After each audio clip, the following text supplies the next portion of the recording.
زبید بن حارث نے خبر دی، انہوں نے کہا کہ میں نے شعبی سے سنا، ان سے برا بن عازب رضی اللہ عنہ نے بیان کیا کہ میں نے نبی کریم صلی اللہ علیہ وسلم سے سنا، آپ صلی اللہ علیہ وسلم نے عید کے دن خطبہ دیتے ہوئے فرمایا کہ پہلا کام جو ہم آج کے دن عید الاضحیٰ میں کرتے ہیں یہ ہے کہ پہلے ہم نماز پڑھیں، پھر واپس آ کر قربانی کریں۔ جس نے اس طرح کیا وہ ہمارے طریق پر چلا۔ صحیح بخاری حدیث نمبر 951۔ ابو اسامہ نے بیان کیا، ان سے ہشام بن عروہ نے، ان سے ان کے باپ عروہ بن زبیر نے، ان سے حضرت عائشہ رضی اللہ عنہا نے، آپ نے بتلایا کہ حضرت ابو بکر رضی اللہ عنہ تشریف لائے تو میرے پاس انصار کی 2 لڑکیاں وہ اشعار گا رہی تھیں جو انصار نے بعاث کی جنگ کے موقع پر کہے تھے۔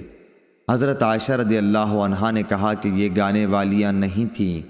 حضرت ابو بکر رضی اللہ عنہ نے فرمایا کہ رسول اللہ صلی اللہ علیہ وسلم کے گھر میں یہ شیطانی بجے اور یہ عید کا دن تھا۔ آخر رسول اللہ صلی اللہ علیہ وسلم نے حضرت ابو بکر سے فرمایا، اے ابو بکر، ہر قوم کی عید ہوتی ہے اور آج یہ ہماری عید ہے۔ صحیح بخاری حدیث نمبر 952۔ عبداللہ بن ابی بکر بن انس نے خبر دی اور انہیں انس بن مالک رضی اللہ عنہ نے، عبداللہ بن ابی بکر بن انس نے خبر دی اور انہیں انس بن مالک رضی اللہ عنہ نے، آپ نے بتلایا کہ رسول کریم صلی اللہ علیہ وسلم عید الفطر کے دن نہ نکلتے جب تک کہ آپ صلی اللہ علیہ وسلم چند کھجوریں نہ کھا لیتے۔ اور مرجی بن رجا نے کہا کہ مجھ سے عبید اللہ بن ابی بکر نے بیان کیا، کہا کہ مجھ سے انس رضی اللہ عنہ نے نبی کریم صلی اللہ علیہ وسلم سے پھر یہی حدیث بیان کی کہ آپ طاق عدد کھجوریں کھاتے تھے۔ صحیح بخاری حدیث نمبر 953۔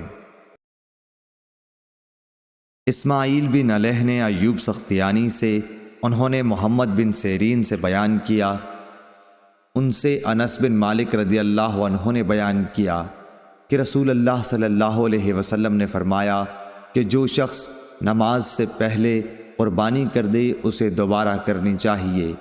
اس پر ایک شخص ابو بردہ نے کھڑے ہو کر کہا کہ یہ ایسا دن ہے جس میں گوشت کی خواہش زیادہ ہوتی ہے، اور اس نے اپنے پڑوسیوں کی تنگی کا حال بیان کیا۔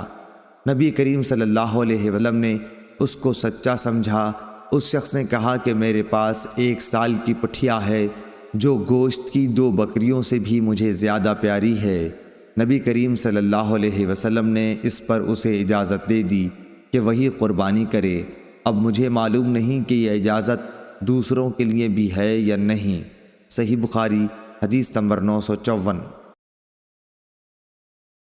جریر نے بیان کیا، ان سے منصور نے، ان سے شعبی نے، ان سے برا بن عازب رضی اللہ عنہ نے، آپ نے کہا کہ نبی کریم صلی اللہ علیہ وسلم نے عید الاضحیٰ کی نماز کے بعد خطبہ دیتے ہوئے فرمایا کہ جس شخص نے ہماری نماز کی سی نماز پڑھی اور ہماری قربانی کی طرح قربانی کی، اس کی قربانی صحیح ہوئی، لیکن جو شخص نماز سے پہلے قربانی کرے وہ نماز سے پہلے ہی گوشت کھاتا ہے مگر وہ قربانی نہیں۔ برا کے ماموں ابو بن نیار یہ سن کر بولے کہ یا رسول اللہ، میں نے اپنی بکری کی قربانی نماز سے پہلے کر دی۔ میں نے سوچا کہ یہ کھانے پینے کا دن ہے، میری بکری اگر گھر کا پہلا ذبیحہ بنے تو بہت اچھا ہو۔ اس خیال سے میں نے بکری ذبح کر دی اور نماز سے پہلے ہی اس کا گوشت بھی کھا لیا۔ اس پر آپ نے فرمایا کہ پھر تمہاری بکری گوشت کی بکری ہوئی۔ ابو بردہ بن نیار نے عرض کیا کہ میرے پاس 1 سال کی پٹھیا ہے اور وہ مجھے گوشت کی 2 بکریوں سے بھی عزیز ہے، کیا اس سے میری قربانی ہو جائے گی؟ آپ صلی اللہ علیہ وسلم نے فرمایا کہ ہاں، لیکن تمہارے بعد کسی کی قربانی اس عمر کے بچے سے کافی نہ ہوگی۔ صحیح بخاری حدیث نمبر 955۔